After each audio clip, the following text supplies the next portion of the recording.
Welcome to the 21st Century Insights. My name is Janet Stewart and I'm a proud member of the Canadian Union of Skilled Workers. This is the first in a series of videos designed to give you an overview of world events that have shaped unions, including CUSW.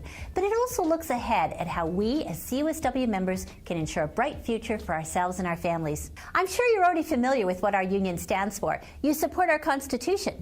You may also fill a leadership role in the union. Perhaps you're a workplace steward, a health and safety representative, or a member of a unit executive. But do you know how unions came to be, or why CUSW adopted its unique organizational model, or what challenges lie ahead for workers and union members in the 21st century? This video series will answer those questions and more. So let's get started. We'll begin our journey by going back to the 1990s. That's when CUSW was created. It was also a time of big change in the form of globalization, which is the broad international integration of economic activity and culture, deregulation, the rolling back of government controls, and privatization, the transfer of entities from public to private enterprise.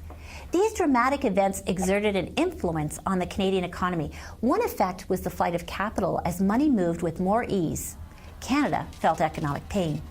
The restructuring that followed was a wake-up call. We needed to create a modern union for a modern world.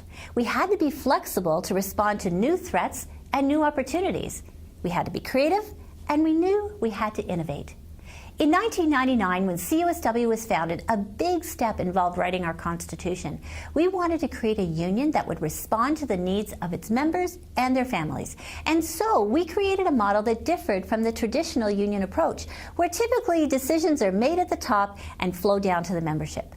Instead, we adopted a model that encouraged wide participation. Of course, that decision had other effects. For example, what role would the president play in a participation-based union? There was no need for the president to act like the boss. The idea of a single central voice speaking from head office didn't fit our model. We wanted ideas to flow in all directions, and today they do. While many other unions still subscribe to a top-down model, our participation model takes the form of a circle. Ideas flow from every corner of the union. What does that mean today? Well, take the example of a workplace steward, a health and safety representative, or a unit executive member. They help to ensure that all CUSW members have a voice in proposing solutions to challenges. It's a funny thing, but an idea generated to deal with one issue sometimes provides the answer to another situation, and CUSW members have no shortage of high-quality ideas. Let me suggest another way we can measure our progress in becoming a 21st century union. It's embodied in the idea of a knowledge worker. Creating a union of knowledge workers was an idea in 1999.